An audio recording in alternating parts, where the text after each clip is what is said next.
welcome. Today we have two great special guests that I'm very excited to be talking to.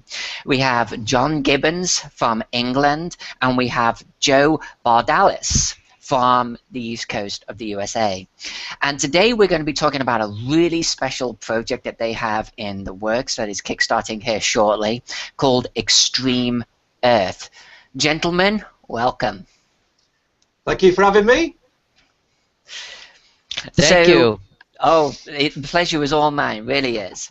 So let's give some people a little bit of background here. John and Joe, honestly, I've heard of you both. I'm a great admirer of your work, especially John, because I crashed your EtherCon booth last year and got to see you actually at work with your artwork.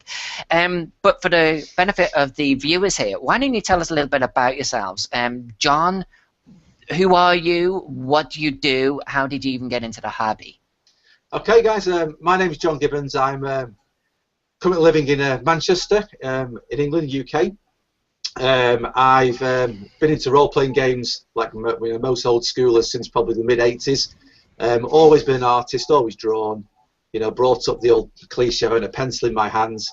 Always, you know, as a GM, made drawings of the characters, etc., and maps, pretty much like you, Alyssa. You know, that's the way it all starts. And then about 8 years ago, seriously got into posting art on the internet. I mean, that's the thing that sort of gave my big break. Started off having private commissions through various forums, and then just was approached by a small company at the time to do a little bit of artwork, and then that's it really. From there, 8 years on, I have regular jobs in the role-playing industry as an illustrator. I suppose if you was to specialise anything, I specialise in full colour artwork, and mostly around the genre of sort of science fiction, modern, superhero style. Although that's not the case that I don't want to do fantasy. I would love a fantasy gig, you know. And once I get this Extreme Earth out the way, I'll be definitely trying to do some fantasy creations to update my portfolio. That's pretty much me. That's fantastic. And John, yeah, you're exactly the type of guy that I'd be very jealous of. But I'm sure that every single role player out there wishes they could draw like you do. Joe, you're a writer, right? Why don't you tell us a little bit about yourself? Hi, my name is Joe Bardales. I'm from upstate New York. I'm during the day. I work at a regional theater. I'm an actor. I'm a director, and at night, I'm a game writer. I've been playing role-playing games much like John. I started it with Dungeons & Dragons in 1979 when I was a freshman in high school. I've been playing games ever since. I sort of came into the superhero role-playing game genre of late. In the past, I had been doing mostly fantasy, a lot of Ravenloft. I used to be part of the Cargatane, which was one of the official TSR sites, the Secrets of the Cargatane, for the Ravenloft setting. We did a lot of stuff for the Mask of the Red Death setting and the regular main Ravenloft setting. I've been last couple of years I've been working with Faden Games. We just got a book published finally out called Stark City Campaign Setting and Toolkit. And now I'm working with John, who I've got to work on several projects like Stark City and a few things, a few smaller projects we did through Faden Games and Stark City Games together. So now we're getting to do something together on our own, which is really exciting because John's one of my favorite artists, much like a lot of people who admire him. So it's really nice being able to write for his work. It's exciting for me. So, Joe, you're kind of now leading us in here. That was a great little segue because you're saying that you're working with John on something. You're writing here. The two of you are in partnership. You're kind of teasing us. What is this? What is this Extreme Earth? What is it about? Well, Extreme Earth is going to be a role-playing game setting, a supers role-playing game setting. It's a game setting that's heavily inspired by the Iron Age of comics. It's going to be a little different than some of the other the traditional settings that, like something like Stark City, which John and I recently worked on, which is more of a Silver Age, sort of late Bronze Age, Silver Age, Bronze Age sort of setting. This is going to be more of an Iron Age inspired setting. It's going to be a book which John will tell you more about. It's going to be very heavily art intensive. You know, it's going to have a lot of great artwork in it, and it's going to be a little different than your normal game settings for several reasons. And John and I will get into that tonight. Well, tell me a little bit about the setting then. Maybe John, why don't you tell me what this setting is? You know, is it based on Mars? Is it based on Earth? What is it about? Well, I mean, I think as I've always been a comic book fan, and the comic book characters, which I've always sort of leaned to, I've always been your kind of like anti-hero, darker elements. You know, I've always been a big fan of, say, you know, Hellblazer, John Constantine. I've always been a big fan of the Punisher. I've always liked these kind of like, you know, low-powered individuals who've got serious personality disorders. They've got a huge backstory. You know, sometimes they're capable of great good, other times great evil. You know, and I think that makes an interesting story. And whenever in the past I say ran a game, a superhero-based game, you know, whether it's been Champions back in the day or whatever, you know, my campaigns have never really been kind of like your spandex cloak wearing individuals flying across skyscrapers. You know, it's always been that kind of street level. And then I think recently, probably only about 12 to 18 months ago, you know, you've started to see quite a large change in television programs and the way that the superhero genre has been displayed on television. You know, you had Heroes, and there's been a recent series called Alphas, and you know, even the new one, you know, Marvel Agents of S.H.I.E.L.D., whatever. You know, it's you know, superheroes in the mainstream become more common, and you know, this kind of whole idea of almost like the normal people who've got powers that seem to be portrayed more, probably because of special effects budgets. You know, I don't know, but you know. That appealed to me, and then you know, my cogs started working, and you know, I had some ideas and started drawing some characters. It just grew from there. And at the time, being an artist and not a writer, I struggled for a bit, and I showed a few people, a few publishers, some bits and pieces that I'd done, and they suggested getting a writer, and that's why I approached Joe. But I think you know, ultimately, the setting itself is a gritty, street level setting. It's got a huge moral compass where the characters and the people playing the game are going to be constantly have these moral quandaries of which way they go. Do they go evil? Do they go good? Do they make the right choice? Do they sacrifice this? And that's all part of it.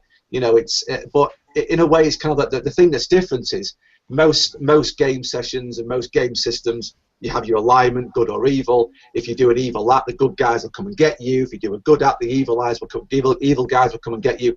In Extreme Earth, there's so much of a blur between good and evil. It doesn't exist anymore. Everyone's just out for themselves, whether you're a huge government, to a country, to a small man on the streets. So that moral compass is so broad that you can get away with these acts without being judged too severely. Yeah, that was one of the things that really sold me on this when John first approached me. How different it was going to be than from the normal supers type of Silver Age, Bronze Age type of stuff we'd been doing.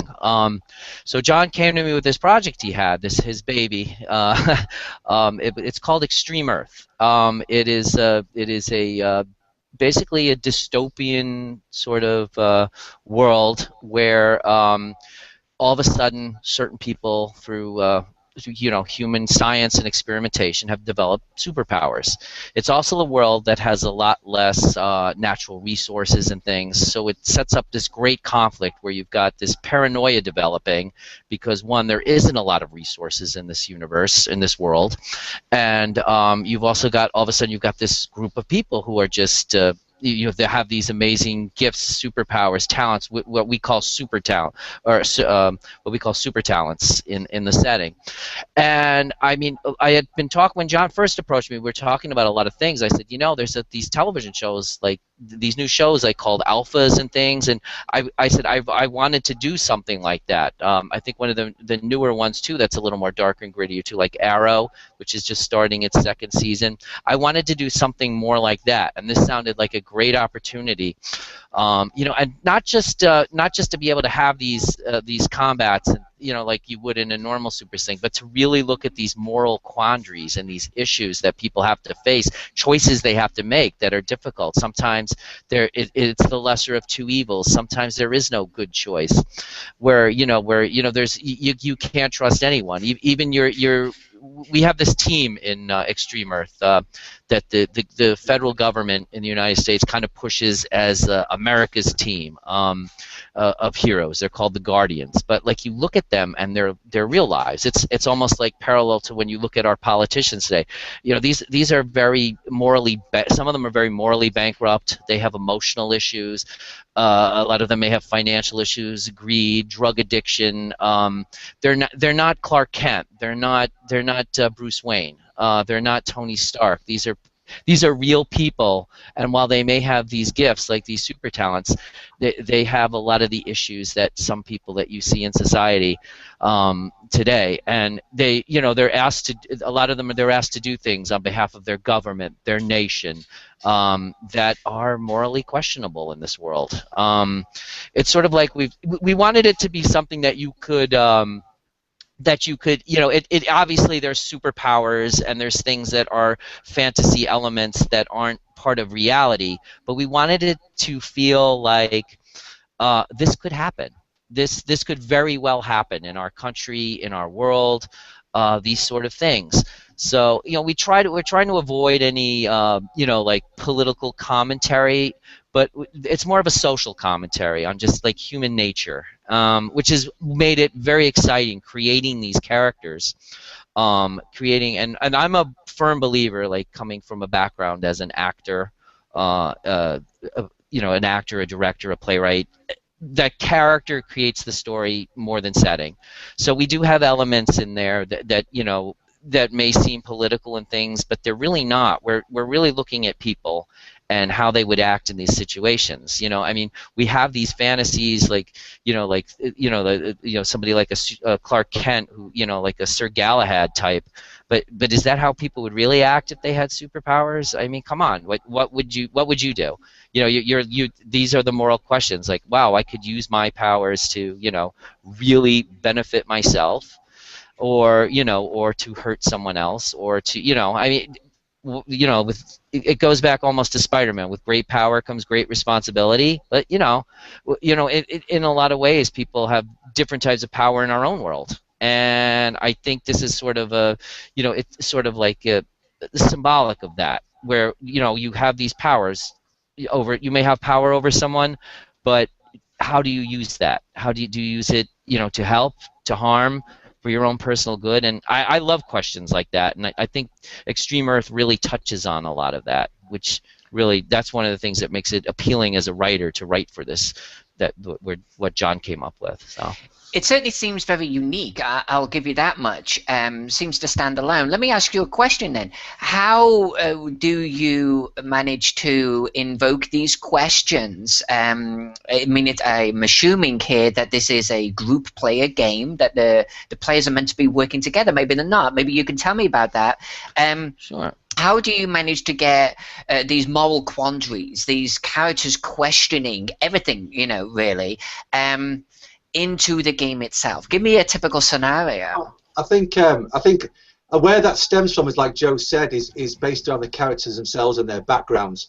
What we've tried to do is really go in depth into the history, the psyche, the personality of the characters, even the background characters. We have, running for the main core book that we're talking about at the moment in time is an American agency called FIST, which is the Federal Investigations into Super Talents.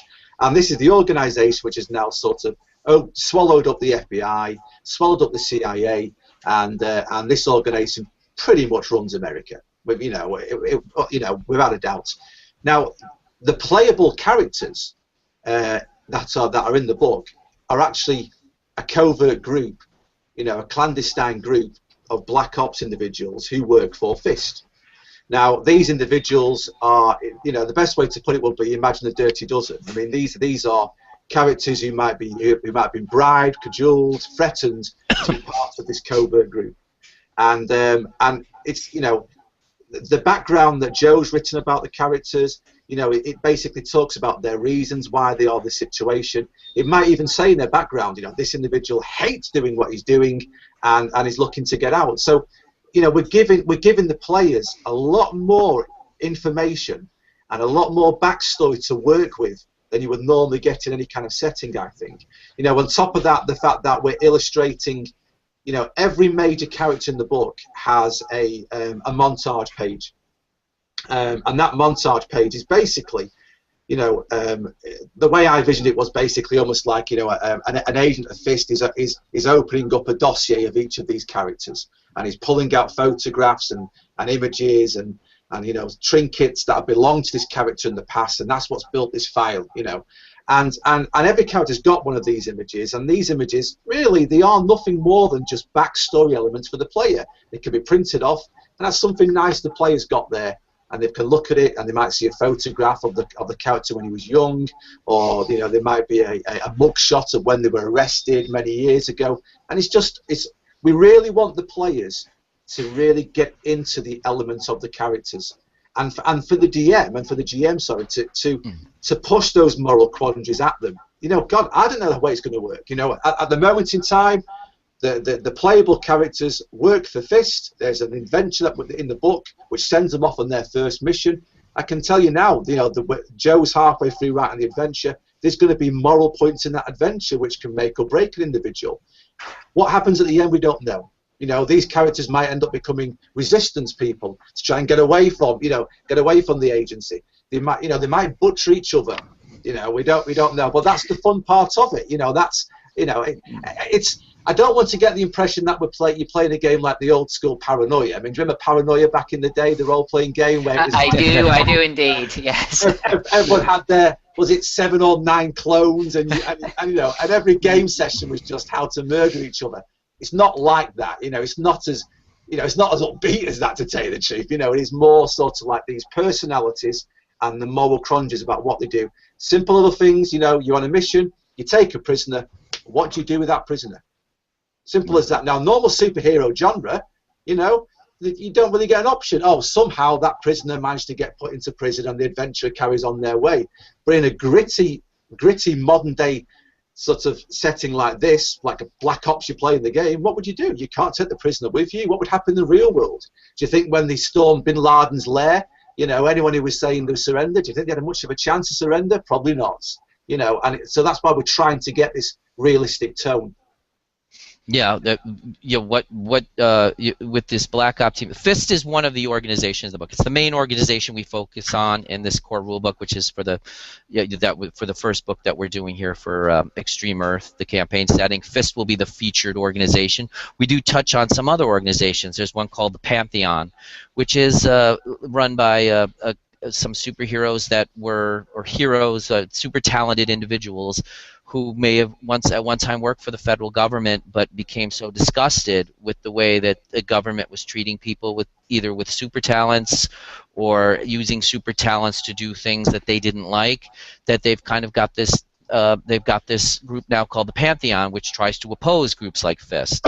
Now, Fist is the federal government. There's a lot of non-super talented people in this, but there's also, they bring on super talents. You know, it's a world where, you know, people have to register the fact that they're born with super talents or they've somehow acquired them. So if you don't do that, that's a huge crime. And one of Fist's responsibilities is to take these people in, depending on, and horrible things can happen to them, like from being experimented on to thrown into, you know, lockup because they feel they're too dangerous. Some of them, because of their special talents, might even be invited to work for Fist, we have a lot of that, especially with the Wolf Pack, which is our Black Ops team. But you know, I mean, it isn't like there really are no good guys in these NPCs. The Pantheon, you know, they're willing to go to whatever extremes as well to, you know, protect people with super talented rights. You know, so you get in these situations, you know, these moral situations where you decide, hey, when is enough? Have I crossed the line?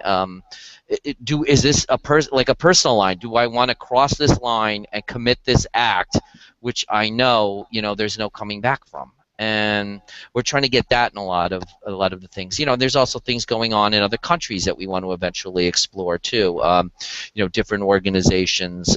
You know, the United States. I mean, one of the ways I put it was I said, think of, like, I told one of my friends, or I told somebody online once who was asking about it.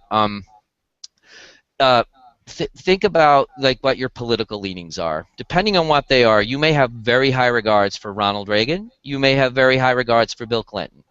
Their extreme earth counterparts, you wouldn't like either one of them. That sort of thing. There's really this blurring on extreme earth between the media, between governments, and especially governments and corporations.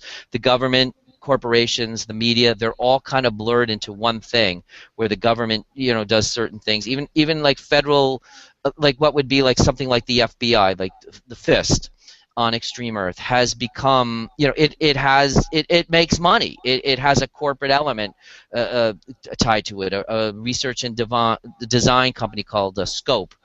It makes money for the people who head these organizations. It makes money for politicians. It makes, you know, the corporations make money. It's sort of a, you know, there are hints at that kind of thing today in our world, but it's nowhere near like what's happening on extreme earth. So you get in these situations where, like, where do I draw the line, because the lines are all blurred, and, you know, you have to ask each character has to ask themselves, like, how far am I willing to go? It sounds like a really nice, dark, gritty setting. It sounds really interesting. But I'm guessing some dice get thrown at some point, right? Oh, yeah. Why didn't you tell me a little bit about the rule system behind this? I mean, there's so many different rule systems out there. Are you using pre-existing systems? Are you coming up with your own? Talk to me about that. Well, what we're doing is there's going to be 6 versions of the book.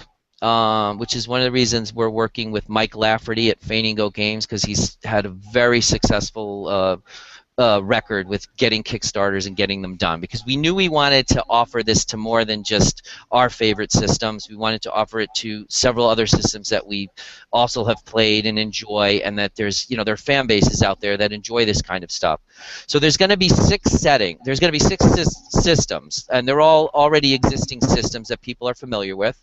One of them is icons, which is I'm actually doing the. We have a staff of we've brought some people on to do the conversions for us and kind of be our, like, system specific gurus who will help us, you know, in organizing and keeping the characters kind of consistent through the different systems. One of them I'm doing the icons version, the icon super powered role playing. We're having a Bash, which is another role playing game. Supers, another role-playing game for superheroes. Mutants and Masterminds. We're also doing one called Bulletproof Blues, which is a newer system that came out recently. And the final thing we're doing is Fate Accelerated Edition. We have someone doing that.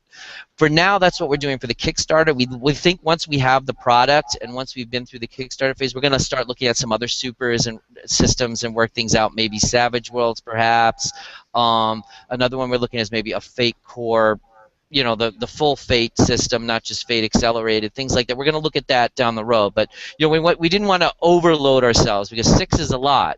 But I think we've been working on this for over a year, and I think we've got it really well organized. So one of the things I mentioned was we're trying to keep the game consistent across the 6 different systems, so that while you're playing the role-playing game of your choice, a lot of the elements of the setting stay the same.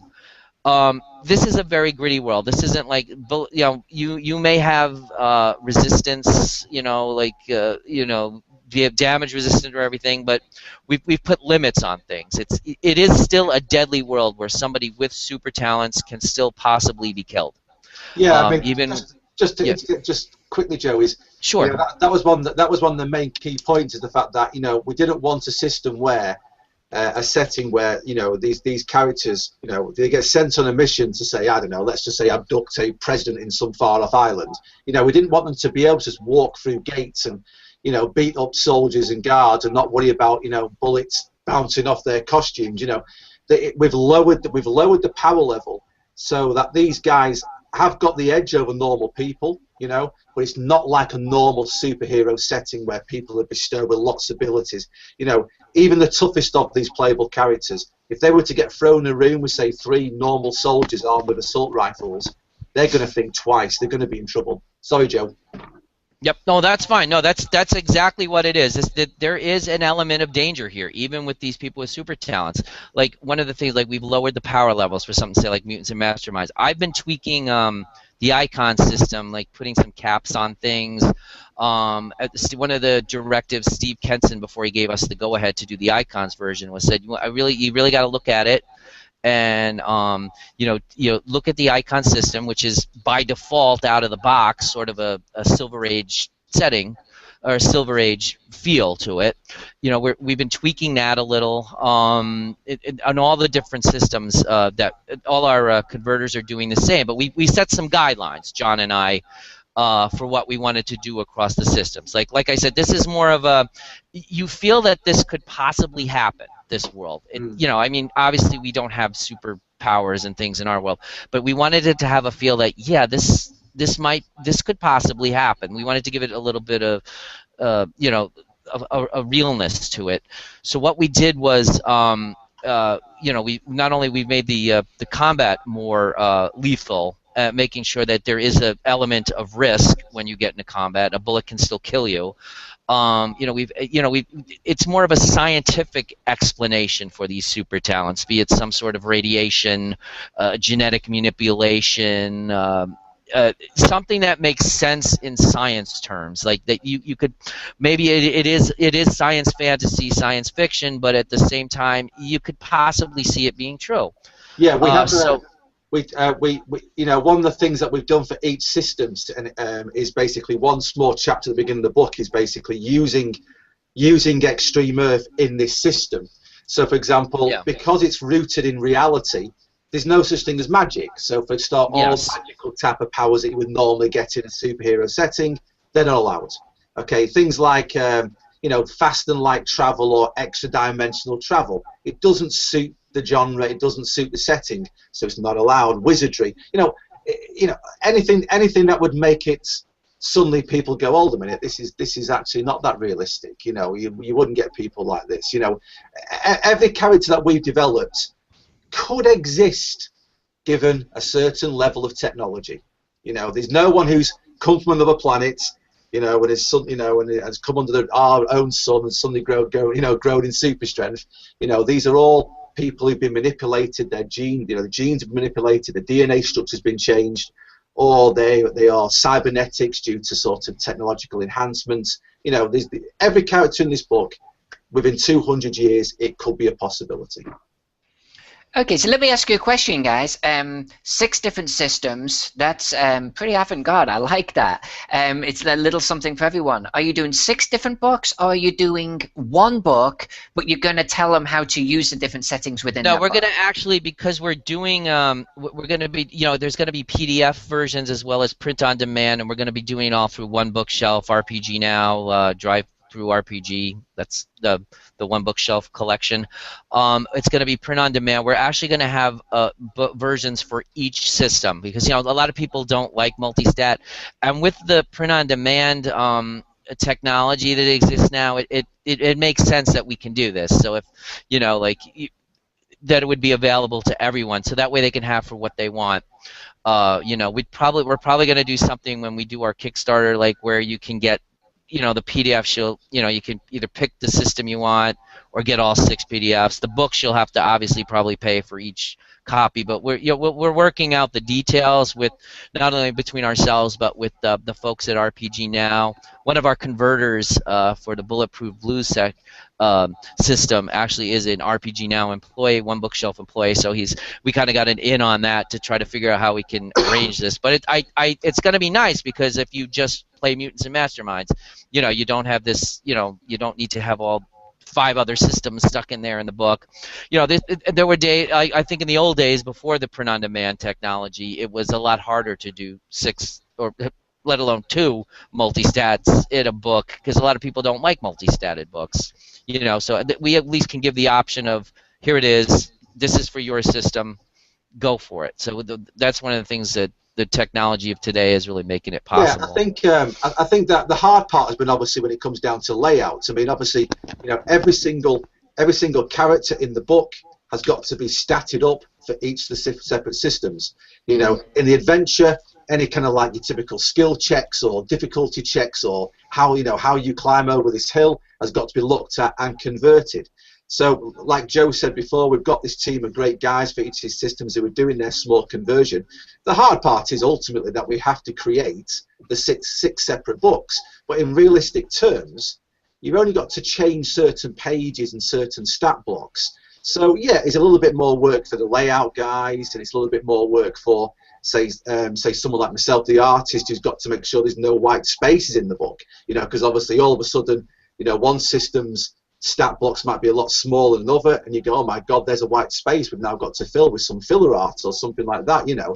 But ultimately, that's been the only challenge. Like Joe says, PDFs cost nothing as such. So, you know, it doesn't make a difference. There's no price structure to change those. And because we're doing it as print on demand, again, the publisher has all the different types of books. It's up to the individual to purchase whichever one they want.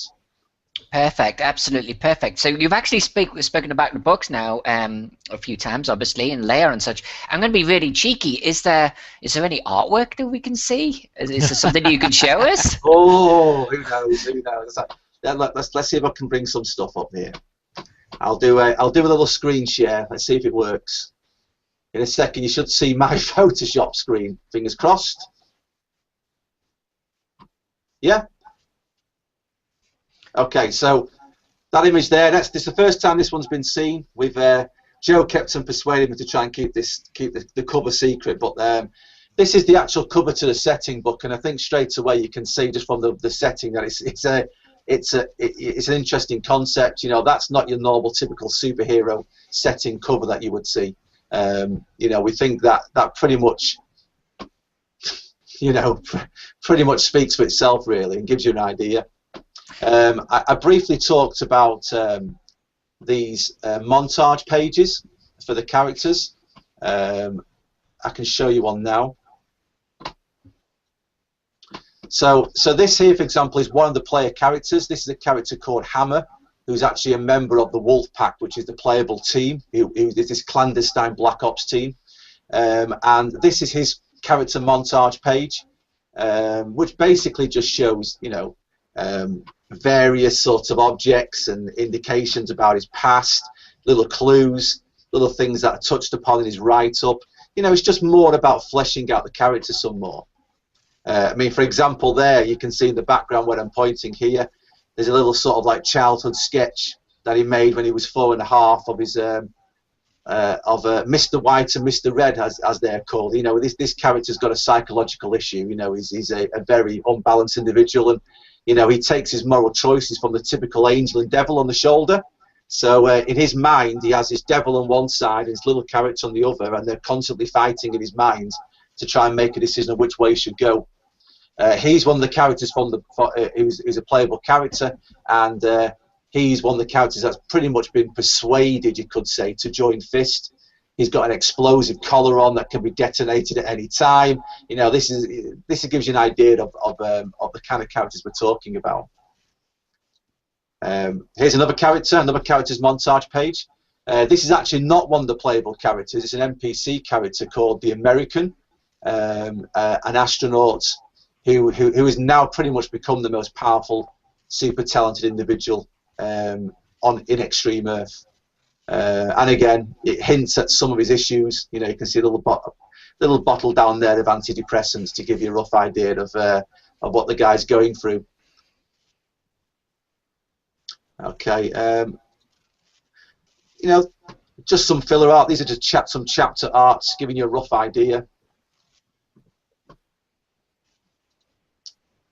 One of the character illustrations.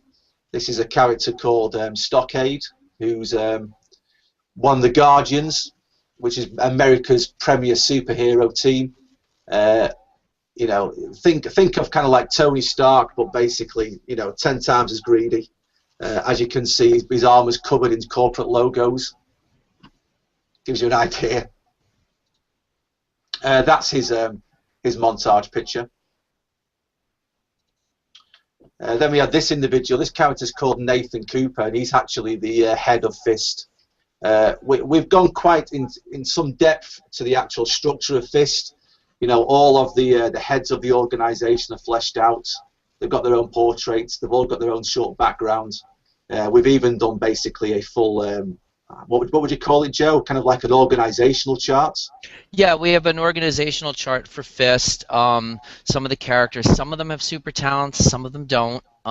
Nathan Cooper does not have super talents. He is the again, like, we emphasize the characters as the builders of setting, where someone like Nathan Cooper has a past as he lost his parents due to a super talented individual terrorist attack, basically, on the Golden Gate Bridge. A super talented individual blew himself up with his powers on the Golden Gate Bridge and killing his parents, and that kind of, you know, like, looking at where these characters start, we go, you know, we look at, like, what were the major influences in their life, why do they act the way they do now, like anyone would do for character building, but you know, it's really tied into the setting and these moral choices, these choice points that people get to, that they make. And yeah, we've developed out Fist in this one. Fist is you know, the directors. We've added little bits to their backgrounds that could maybe possibly be used for adventure hooks or story hooks that you might want to use in your upcoming games. There's, you know, we tried to add a little depth to them, other than saying, well, this person is in charge of X, this person's in charge of Y. We wanted to give a little something. Even the characters that may not be playable, they're just NPCs that you may have to deal with occasionally or not at all, depending on your game. You know, just give them something that makes them who they are. You know, and a lot of it, you know, like John, you know, a lot of these characters John came up with, and, you know, he's kind of let me, you know, he had some general ideas about them, and then let me do my thing and just kind of flesh them out and add issues to them and make them deeper. So it's been a great partnership in that sense, where I know this was initially John's baby. He approached me, but I've had a lot of freedom to add some of my own style and elements to it, and I think we work well together in that, because we both see the same common common end goal. I mean, I obviously I'm not a writer. I know I look at things from an artistic direction, and you know, with the characters I've got a vision in mind. Sometimes Joe will be lucky enough, and I might actually have a finished character portrait to send to him. But 9 times out of 10, it's just basically a description of where I want the character to be from and what he's about, and maybe some ideas about his powers and his background. And it has been quite scary at times. You know, there's times when Joe sort of sent me, you know, a couple of pages to read, and it's almost like I've written them myself. You know, I know it sounds like, you know, it sounds a bit strange, but we seem to be quite connected for the entire idea of the setting. Mm-hmm. You know, and we do want it, and all along, because I'm obviously an artist, I want it to be an art book. You know, I want there to be plenty of art in there. I want there to be lots of handouts. I used to love the old days when you used to pick up a module when you used to play AD&D, and in that module there was like, oh, here's, you know, DM now gives players player handout number 1, and you know, and it was like a, you know, a roughly scrawled treasure map or a letter or something, you know, and that's how we want to do this. You know, in the adventure that's going to be included in the setting, there's going to be handouts for the players, ranging from photographs of, well, I don't want to give too much away, but potential targets maybe, or kind of like maps. I mean, this image that you can see here, for example, you know, that's going to be a player handout, and that's one of the first parts of the adventure, when the team are basically tasked with storming a private island to gain certain information, and the players would have that handout to plan out the you know, their strategies, etc. So yeah, it's been very heavy going for art. I mean, I dread to think how many pieces of art are in the book, but it is quite substantial. And you know, I suppose that the interesting thing about this is because usually a book is created by a writer or a publisher, and then they usually approach an artist to do the artwork for the book. But because it's come the other way around, where this is something I've thought of, and I've needed a writer, you know, if anything, I've not been held back by deadlines or how much I'm going to get paid for the art, or or limitations to what the art director wanted. I've just thrown myself into it and, created a lot of art that would normally probably not be bothered to put into the book. I gotta be honest with you. Honestly, the synergy between the two of you sounds really, really exciting. I actually now recognize one of the pieces on the wall behind you there, John. The artwork looks outstanding. It really does. And one of the things that is really making me very excited about Extreme Earth is this whole concept of a character montage. You just showing me them right there. Joe, I can see how you just want to start writing for these things because you see this. It's like there's little pieces, and like because the way the schedule has been working, some of the montages were done before I started writing. Some of them weren't, so I was able to actually. It's like a two-way street. I give John some ideas. We got some things in for a couple characters that we were working on that ended up in the artwork. So it's definitely a really cool two-way street how this is working. And we've been working on this for it's been over. I guess last September was when John a year ago was when John approached me. So we've been working on this.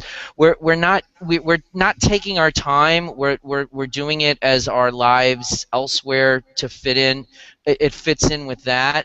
We want it to be done right because this is really we've put a lot of energy into it. So we'd rather maybe we won't do it in the summer. We'll do it in the fall like we're going to do now in the late fall because we wanted it to be right. We could rush it.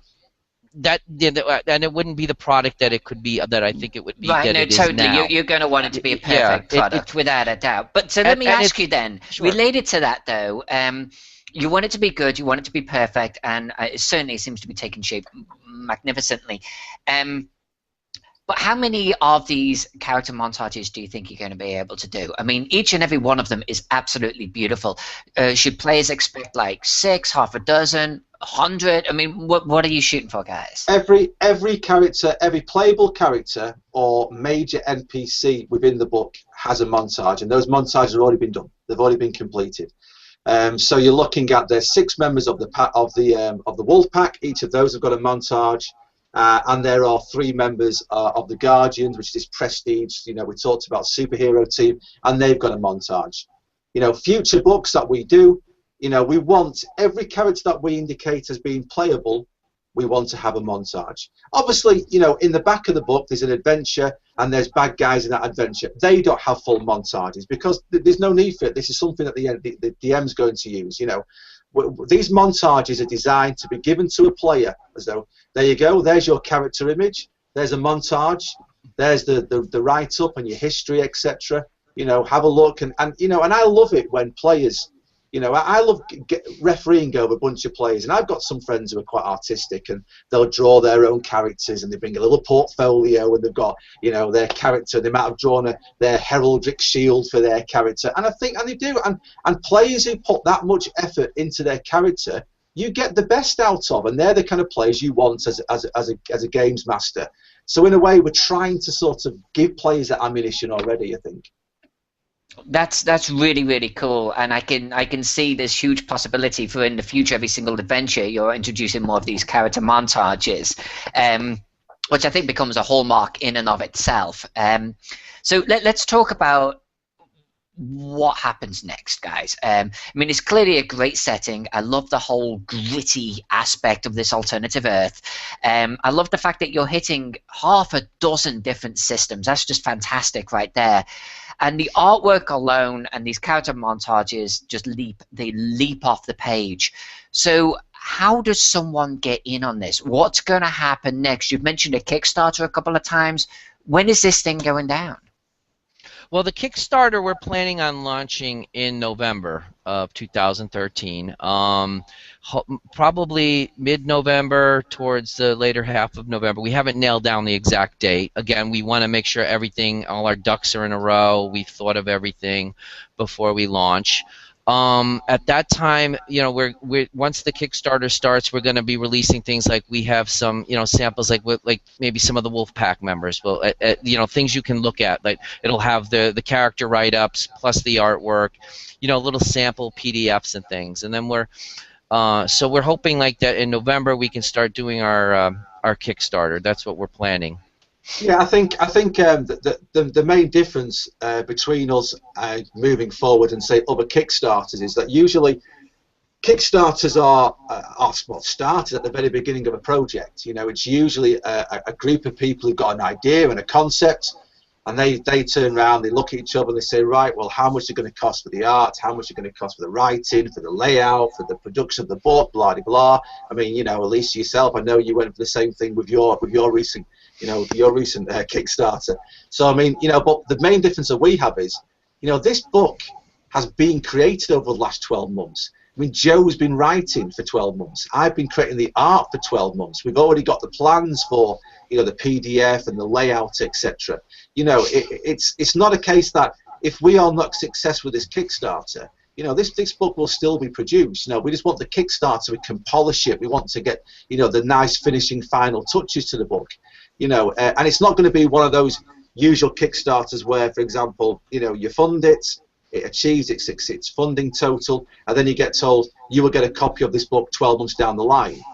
You know, when the book is then done. You know, we have done the book. You know, I'm not saying you're going to get it immediately, you know, but you know, we've done the book, and the book's going to be there. So we're hoping it's going to attract a lot of people for that reason alone. Well, that's one of the reasons we're glad to be with Mike Lafferty and Faden Go Games, because he's had 2 or 3 now successful Kickstarters where the product gets produced, and it gets produced well. I'm holding my copy of Stark City, which I got in the mail today. That's a John Gibbons cover too, mind you. I have the book. That's why we have John as. That's why we have Mike Lafferty on as our, you know, sort of business manager slash you know, guy who kicks us in the butt to make sure we have all our ducks in a row, so we get everything done. You know, I mean, and we know it's going to get done because he's done this before, and he's there as a resource and tells us, you know, well, this is what you need to consider and stuff like that. Things that John as an artist and myself as a writer might not know as much on the business end. So, you know, we're confident there that, you know, that'll be a draw. That, you know. So I mean, but like John was saying, most of this is in the can, and we're ready to go. And it's not going to be like, you know, I mean, Kickstarters, you have to, you know, have a bit of a reputation of being able to produce, you know. And you know, John and I have worked on things like 2 Kickstarters with Mike as hired artists and writers. We both were working on Stark City, the campaign setting for Icons. We both worked on the Justice Wheels line for Icons, which was a collection of heroes and their super vehicles. And you know, John and I, that's when John and I first worked together, was on with Frogger, right? Yeah, well, so, I have no doubt at all that the Kickstarter will do quite well, and clearly the 2 of you have some history and pedigree. Is it too early to discuss Kickstarter details, such as, is there a particular sweet spot that you're thinking that people should be shooting for, like, you know, $5, $25, $50?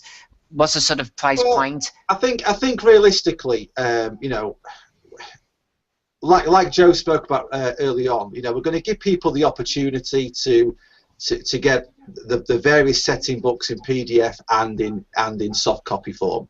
You know, I think I would love to see a hardcover. I would love to see the paper quality be the highest quality you can get. Of course, I do, because I'm an artist and I want to see my images. I mean, you know, in my mind, I don't. You know, the book can't be, you know, a small press, typical sort of, you know, black and white in grayscale interior, you know, on paper. It's got to be a nice quality book. So, you know, we're going to take that into account. So, you know, we also want to make sure that, you know, people can opt in at PDF level. We're not going to make it silly prices. You know, at the end of the day, we're going to trust Mike. Mike and Faden Go Games got a lot of experience. He knows what he's doing. He knows the market brand. He knows how much to charge. He knows how much people will pay. You know, and at the end of the day, even though, look, money makes the world go round, and we all need to pay the bills, I do need to make it clear, speaking for myself, and I think Joe as well, that this is a labour of love. I mean, you know, you know, literally, you know, I have a full-time job. Joe has a full-time job, and this is something I do in the background, you know, and this has took over my life for the last 12 months. You know, if it makes no money, we'll still have a book out there, and I'll be more than happy. You know. And your passion, honestly, shows through. It really does, and it's wonderful. Do you think that we'll be able to see? Do you have any ideas for stretch goals? Let's say that we fund nicely, and money's still coming in. You're still getting backer interest. Do you have any ideas for stretch goals right now? Well, yeah. I mean, obviously, when I first came up with the concept of Extreme Earth, I had this entire setting world in my head. Now, you know, when I first started talking to Joe and Mike, I was throwing these ideas, and I think Joe had to rein me in slightly and said, "Well, look, hold on. You know, we're going to do Fist. We're going to do, you know, a timeline for what the world is about. We're going to throw people some history and characters into an adventure. You know, let's not produce this big book. Let's give people the opportunity for future books. So, you know, if we reach a certain goal and we go beyond, then I think there'll be additional adventure books will be there, stretch goals, additional organization books will be there with stretch goals. I mean, the other possibility as well is, I mean, obviously when you look at a lot of Kickstarters now, a big draw is, for example, having a character illustration done for you by the artist. I mean, you see that quite a lot, or like alternate covers, or, you know, you can get your name as one of the characters in the book. So yeah, I mean, we're going to be looking at all those kind of things. I mean, my problem is I love merchandise. I mean, I do. I mean, you know, I'd love to have Extreme Earth T-shirts and mugs and, you know, and all this, but obviously Mike sort of grabbed hold of me and shook my head a little bit and said, well, hold on a minute, we need to think about dispatch costs and, you know, things like that. So, you know, everything at the moment's on the table. We just haven't had the full-scale discussion around what we're going to use as a stretch goal, you know. Yeah, Mike has been really great at kind of keeping us level-headed, because, I mean, I would have like T-shirts and action figures and everything was not crazy like that, but that's how I think. Mike has been really, like, not only has he done this successfully before, Mike Lafferty at Faden Goat Games, but he reads and he listens and he follows other Kickstarters, and he listens to people like Fred Hicks, who had the immensely successful Fate Core Kickstarter. When Fred would say something, which John always says to us, this quote from Fred: "Swag kills. It kills a Kickstarter." You know, so we're looking at things like there may be some ways that we're going to be doing things a teeny bit differently than Kickstarters people have seen before. Like with regards to the book, you may get to purchase the book.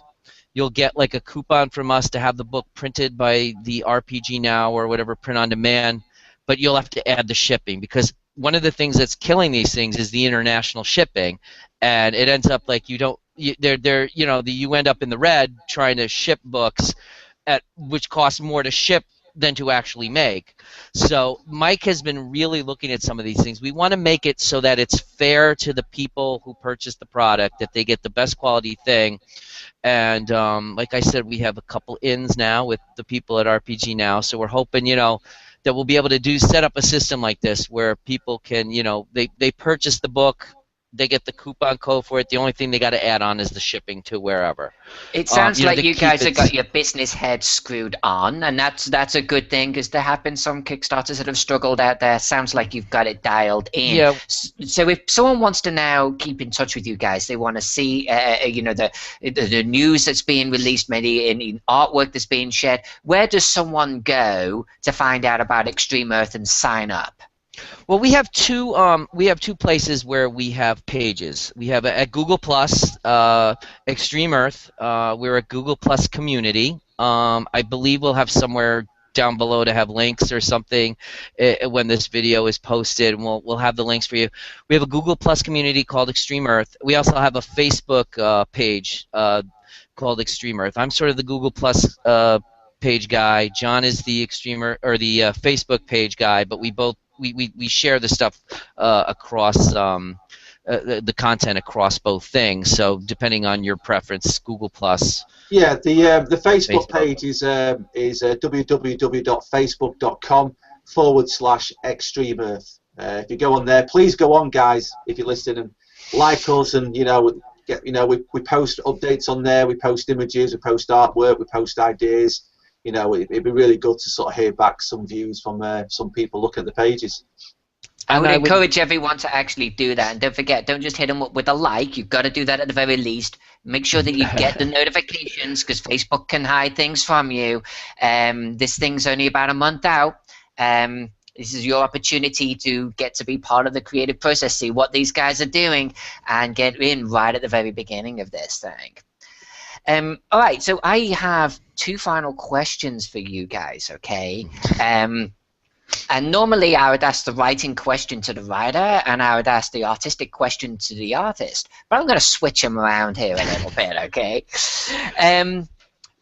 Joe, I want to know your favorite artistic piece that you were handed for the Extreme Earth project, okay? The piece that really got your creative juices going. What piece was that? The piece that I personally thought was really like captured like the whole thing for me. I would have to say, like, of one of the characters, it was Gunner. Gunner is the leader of the wolf pack. He's a former Marine. He is a bionic soldier now, and he has been recruited, taken from the Marines to run the wolf pack for Fist.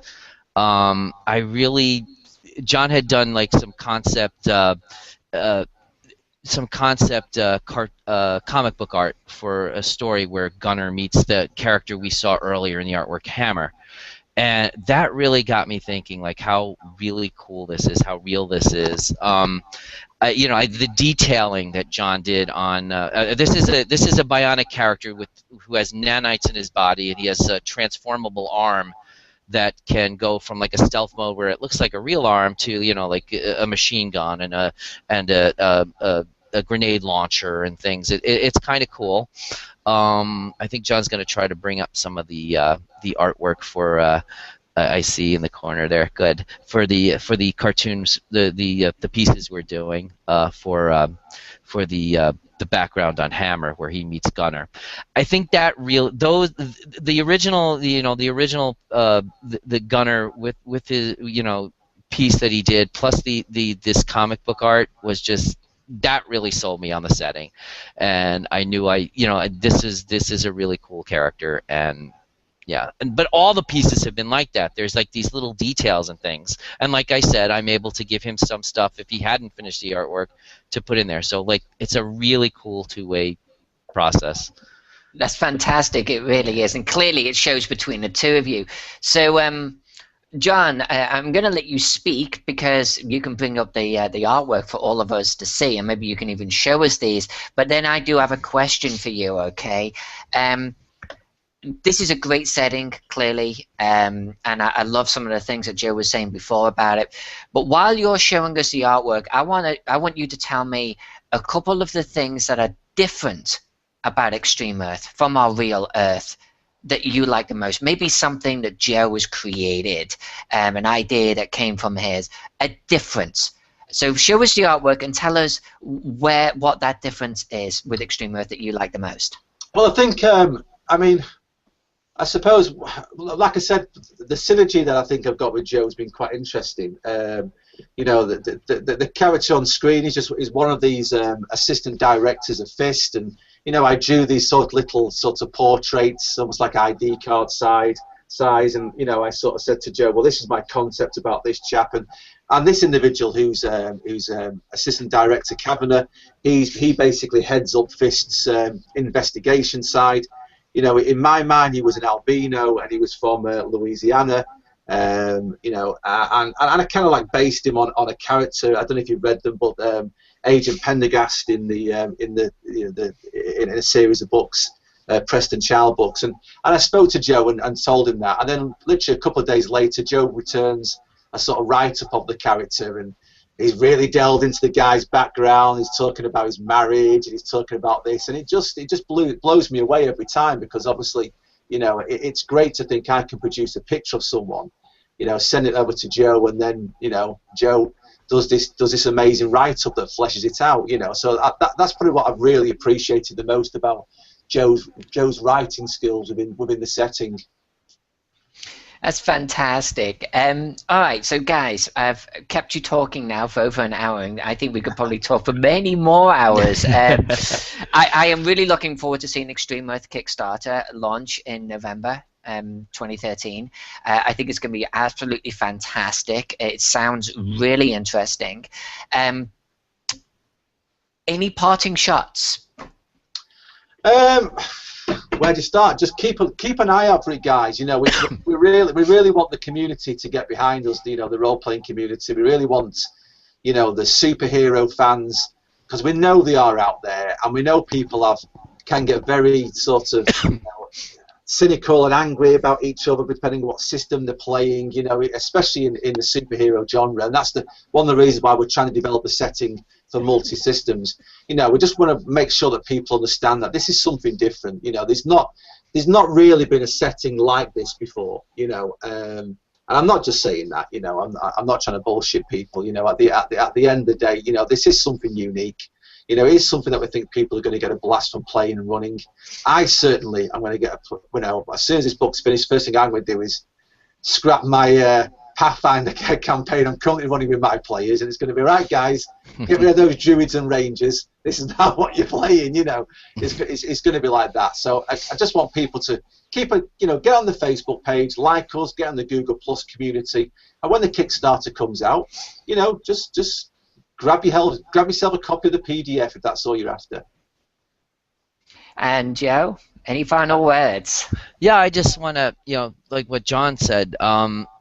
I think this is a really cool setting, and I think it could bring a lot of different. I mean, the supers role playing is a niche within a niche within a niche of a hobby of role playing, and I think this is something that can bring these, like, a lot of diverse groups together. I'm not saying we're going to sit around singing Kumbaya or anything, but I think it's something that will be of interest to fans of different specific settings. And you know, like I said, this is, in ways, this is a unique as a Kickstarter as well, in that we're kind of coming in like, the art's already done, the writing's already done, but now we want to be able to do this for multiple systems. That's where your help will come in, and we're hoping that people will see the stuff we're releasing, the artwork. We're going to be releasing some PDFs when the Kickstarter goes of some of the characters, like Hammer that you saw earlier, you know, where you'll see for each of the different systems, so that people can get an idea of what these characters are like. And we're hoping that you'll enjoy it and, you know, want to support it. And, you know, the way the Kickstarter works, even if you're only interested in, say, the Mutants and Masterminds or the Bash or the Icons version, that's great. But it's all helping all of us to get the money to get this for each of these systems that we love, you know, that we love to play. And so we're hoping, you know, that people will enjoy it as much as we've enjoyed producing it, and see something cool and unique and of value here, and we thank them in advance. I have no doubt that this is going to be a great Kickstarter. So Extreme Earth, everyone, launching in November 2013. You're going to want to check it out. John Gibbons, Joe Bardales, I have thoroughly enjoyed talking to you both today. I'm really looking forward to this Kickstarter. Thanks, Alyssa. Great to talk to you as well. Thanks, Alyssa. We appreciate your time. Thank you. Thanks a lot. Bye.